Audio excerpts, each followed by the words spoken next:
பாருப்பா a equal to 3/5, b equal to 1/3. Find a plus b divided by a minus b இன் மதிப்பு யாது? என்ன கொடுத்துருக்கான்? a plus b divided by a minus b is equal to கொடுத்துட்டான். இதில் 4 answer கொடுத்துருக்கான். இப்போ நம்ம என்ன பண்ணுவோம்னா first a plus b find out பண்ணுவோம். a வந்து என்ன இருக்குது? 3/5 ப்ளஸ் b வந்து என்ன இருக்குது? 1/3. இது எல்சிஎம் எடுக்கும்போது என்ன வருது நமக்கு? 5 × 3. அப்போனா கிராஸ் மல்டிப்ளை பண்ணால் 3 3 சார் என்ன வருது நமக்கு? டிஃப்ரெண்ட் நம்பர்ன்றதுனால 9 ப்ளஸ்ஸு 5 1 is 5. இப்போ 5 + 9 5 + 9 என்ன வருது நமக்கு? 14 டிவைடட் பை 3 5s are 15. இங்கே செகண்ட் ஸ்டெப் என்ன கொடுத்துருக்கான்? a minus b. a minus பின்னா இங்கே மைனஸ் போட்டால் போதுமா? அப்புறம் என்னது? 9 - 5 என்ன வருது நமக்கு? 4/3 5s are 15. கொஷின் என்ன கொடுத்துருக்கான்? டிவைடட் கொடுத்துருக்கான். இப்போ a plus b divided by a minus b என்ன இருக்குது பாரு? a ப்ளஸ் பி என்ன வருது வேல்யூ? 14/15. இது என்ன இருக்குது? 4/15. இப்போ என்ன பண்ணலாம்? ரெசிப்ரோக்கல் மல்டிப்ளை பண்ணால் என்ன வருது? 14/15 இன்ட்டு என்ன வருது நமக்கு? 15/4. 15 15 கேன்சல் ஆகிடுது.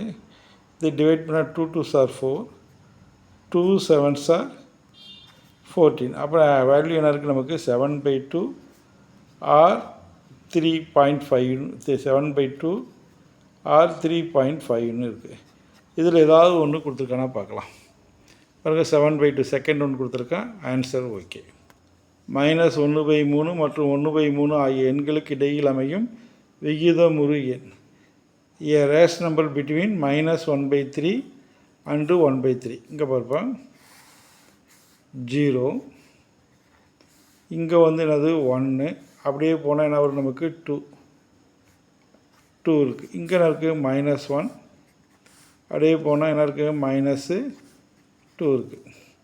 1/3ன்னு அர்த்தம் இது 3 டிவைட் 1 பார்ட்டிஷன் 1 2 3 டிவைட் பண்ணியிருக்கான்.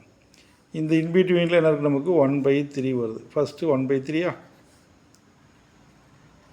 இதையும் இந்த 3 பார்ட்டிஷன் 0 to 1 3 பார்ட்டிஷன் பிரிச்சா 1/3 2/3 3/3 1 வந்துடுது. அப்புறம் இது வந்து ஃபஸ்ட் வேல்யூ வந்து 1/3. இப்போ நமக்கு என்ன கொடுத்துருக்கான் பார்த்தீங்கன்னா பிட்வீன் நம்பர் வருது. ஆன்சரை பார்க்கலாம். ஆன்சர் என்ன கொடுத்துருக்கான் பாரு? 2/3னா அவுட்டரில் வருது. ஃபஸ்ட் ஆன்சர் இல்லை. 1 வந்தால் நமக்கு என்ன இருக்குது? பிட்வீன்றதுனால 1 வரதுக்கு வாய்ப்பு இல்லை. 0 பாசிபிள். -2/3யும் இந்த பக்கம் லெஃப்டில் இருக்குது. அதனால் அதுவும் சான்ஸ் இல்லை. அப்புறம் என்ன இருக்குது நமக்கு? 0 தான் ஆன்சர். இப்போ கீழ்கண்டவற்றுள் பெருக்கல் சமனின்மை பண்பை குறிப்பது எது? ஃபஸ்ட்டு என்ன கொடுத்துருக்கான்? The illustrates the property of multiplicative identity. இப்போ பண்ணுற நமக்கு ஐடென்டிட்டியில் க்ளோசர் அந்த என்ன இருக்குது நமக்கு? a star b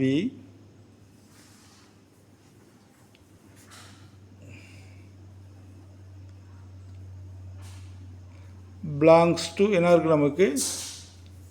a star b belongs to group இருந்தால் என்னது? இது வந்து க்ளோசர் ப்ராப்பர்ட்டி. அதாவது for all a, b, c belongs to g அது மாதிரி இருந்தால் க்ளோசர் ப்ராப்பர்ட்டி.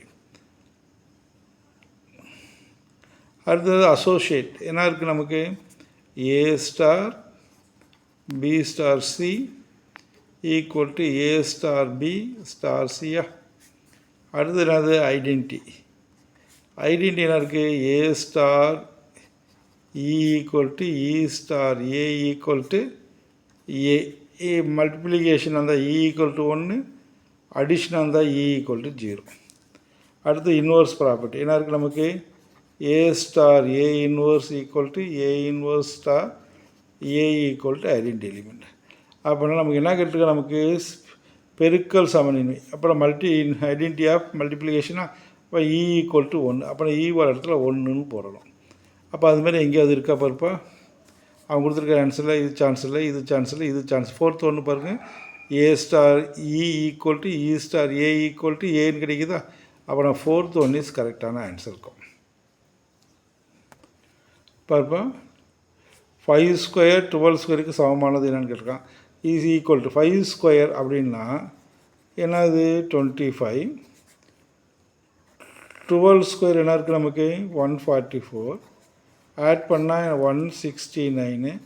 இதுக்கு ரூட்டு 13. அப்போனா இது ஸ்கொயர் பண்ணால் 13 ஸ்கொயர். அப்போனா வேல்யூ என்ன இருக்குது பாருங்க, 5 ஸ்கொயர் ப்ளஸ் 12 ஸ்கொயருக்கு என்ன வேல்யூ இருக்கும், 13 ஸ்கொயர் இருக்கும். பாருப்பா ஃபைண்ட் த கியூபிக் ரூட் கொடுத்துருக்கான். ஃபஸ்ட் எத்தனை ஜீரோ கொடுத்துருக்கான் நமக்கு அப்படின்னு பார்த்தா 8 ஜீரோ கொடுத்துருக்கான். 1 2 3 4 5 6 7 8 அடுத்து நம்பர் 8 கொடுத்துருக்கான். கியூபிக் ரூட்டுனா 3க்கு ஒன்றா, இந்த பாயிண்ட்டுக்கு பாயிண்ட்டு, இந்த 3க்கு ஒரு ஜீரோ, இந்த 3க்கு ஒரு ஜீரோ, இந்த 3 கியூபிக் ரூட் எடுத்தால் 8. 8 2 கியூபிக் ரூட் எடுத்தால் 2. அப்போ வேல்யூ என்ன இருக்குது நமக்கு 0.002. அப்போ 0.02 வந்து ஃபஸ்ட் ஒன் இருக்குது, செகண்ட் இல்லை, தேர்ட் இல்லை, ஃபோர்த் இல்லை. இங்கே பாருப்பா 125 power 2 power m equal to 625 power 3. Find the value of எம்னு கொடுத்துருக்கானா. இது என்ன பண்ணலாம், 5ஆக மாற்றினா 5 5 25 25 5 125. இது என்ன பண்ணலாம் 125 5 கியூப்னு எழுதலாம். பவர் 2 பவர் எம்மா. இந்த 625 என்னலாம் 25 25 சார் 625. அப்புறம் 25க்கு 5 ஸ்கொயர், இது ஒரு 5 ஸ்கொயர். அப்போனா 5 டு த பவர் ஆஃப் 4. இதுக்கு என்ன இருக்குது, ஹோல் கியூப் இருக்கா. அப்போ நமக்கு என்ன இருக்குது, a power m to the power of n இருந்தால் a to the power of m into n. அப்புறம் என்ன இருக்குது 5 to the power of 2 3 sir என்ன இருக்குது 6m equal to 5 to the power of 4 3 sir 12 இருக்குது. பேஸுக்கில் இருந்தால் பவர் ஈக்குவலாக இருக்கும். அப்போ நான் 6m ஈக்குவல் டு 12 இருந்தால் m ஈக்குவல் டிவைடட் பை 6 என்ன இருக்குது நமக்கு 2 இருக்குது. இப்போ m ஈக்குவல் டு 2 எங்கே இருக்குது பாருங்கள், 3 இல்லை, இங்கே 2 இருக்குது, 4 3/2. இப்போ ஆன்சர் வந்து செகண்ட் ஒன்று. ஒரு கால்வட்டத்தின் ஆரம் 28 எனில் அதன் சுற்றளவு என்னது. The radius of the quadrant என்ன 28, தென் இட்ஸ் பெரிமீட்டர். குவாட்ரண்ட் என்ன இருக்குது நமக்கு சர்க்கிள். அதை 4 டிவைட் பண்ணால் கிடைக்கக்கூடிய ஒரு போர்ஷன் வந்து குவாட்ரண்ட். இதனுடைய பெரிமீட்டர்ன்றது என்னது, இங்கேருந்து போயிட்டு இங்கே வரணும். அடுத்து இது ஒரு என்னது ஒரு ஆர்க்குடைய பெரிமீட்டர் கிடைக்கணும். அதுக்கு ஃபார்முலா என்னன்னு கேட்டால் என்னது r இன்ட்டு 2 ப்ளஸ்ஸு π/2. அப்போ நமக்கு என்ன இருக்குது, r வந்து என்ன கொடுத்துருக்கான் நமக்கு அப்படின்னு, ரேடியஸ் வந்து என்ன கொடுத்துருக்கான் 28. 2 ப்ளஸ்ஸு 1/2, இந்த 1/2 பை வந்து நமக்கு தெரியும் 22/7. இப்போ இதை மல்டிப்ளை பண்ண இருக்கோம் 28 இன்ட்டு 2 வந்து என்னது 56 ப்ளஸ்ஸு இதை 2 டிவைட் பண்ணால் 11 டைம்ஸ் வருதா. இங்கே 28 எடுத்துட்டா 28 இன்ட்டு 11/7. ஏன்னா இங்கே மல்டிப்ளை பண்ணுறோம் 28 இன்ட்டு 2 56 ப்ளஸ்ஸு 28 இன்ட்டு 11/7 17 4 7 28 4 11 44 44 ப்ளஸ் 56 வந்து என்ன வருது நமக்கு 100. அப்போ பெரிமீட்டர் ஆஃப் குவாட்ரண்ட் என்ன இருக்குது 100 இருக்குது. இங்கே என்ன இருக்குது 100 இருக்கா பாருங்கள், குவாட்ரண்ட் 100 இருக்கா, 50 இருக்குது, 144 44 இருக்குது, 100 C இருக்குது, அடுத்து என்ன இருக்குது 14 இருக்குது. அப்புறம் third one answer.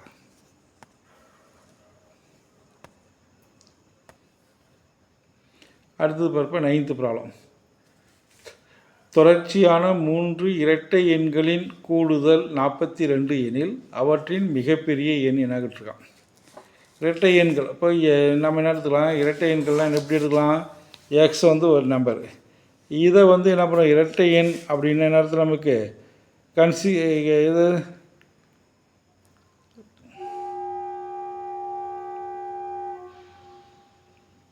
Even number. இப்போ ஈவன் நம்பராக இருந்தால் இது வந்து ஒரு நம்பர், ஈவன் நம்பராக இருந்தால் 2ஆல் மல்டிப்ளை பண்ணால் ஈவன் ஆகிடுமா, அப்போ 2x ஆகிடுது. நமக்கு என்ன இருக்குது, நமக்கு கன்சிக்யூட்டிவ் நம்பர்ஸ்னு கொடுத்துருக்காங்க. நெக்ஸ்ட் என்னது, அது என்ன இருக்கணும் நமக்கு ஈவனாகவே இருக்கணும். அப்போ நான் என்ன பண்ணலாம், இதோட ஒரு 2 ஆட் பண்ணலாம். இந்த பக்கம் என்ன பண்ணலாம், இதோட ஒரு 2 செப்பரேட் பண்ணலாம். 2x - 2 இதுதான் கன்சிக்யூட்டிவ் இன்டிஜர்ஸ். இப்போ இது வந்து என்ன கொடுத்துருக்கான்னா சம் ஆஃப் கொடுத்துருக்கான். சம் ஆஃப் இன்டிஜர்ஸ் என்ன கொடுத்துருக்கான் பாருங்க. Sum of 3 consecutive integer is 42. இது 3 ஆட் பண்ணால் 42 கிடைக்கிது. அப்புறம் 2x 2 + 2 4 4 + 2 6x ப்ளஸ் இங்கே +2 - 2 கேன்சலு. அப்புறம் ஈக்குவல் டு என்ன இருக்குது நமக்கு கன்சிக்யூட்டிவ் இன்டிஜர்ஸ் 42ன்னு கிடைக்கிது. 166 7 6 are 42. அப்போனா x = 7.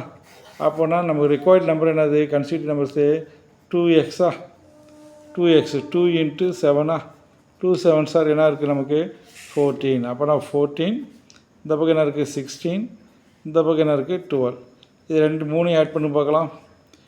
இது என்ன இருக்குது நமக்கு 2 ஆட் பண்ணால் 30 30 + 12 42. அவன் சம் ஆஃப் 3 நம்பர்ஸ் என்ன கொடுத்துருக்கான் 42 வருதா. அப்புறம் ரிக்வயர்ட் நம்பர் என்ன இருக்குது 14. 14 எங்கே இருக்குது இங்கே கொடுத்துருக்கானா பாருங்கள் 12 14 16 இதுக்கு அப்புறம் நமக்கு ஆன்சர் என்னது 14 தான் ஆன்சர். ஓகேப்பா.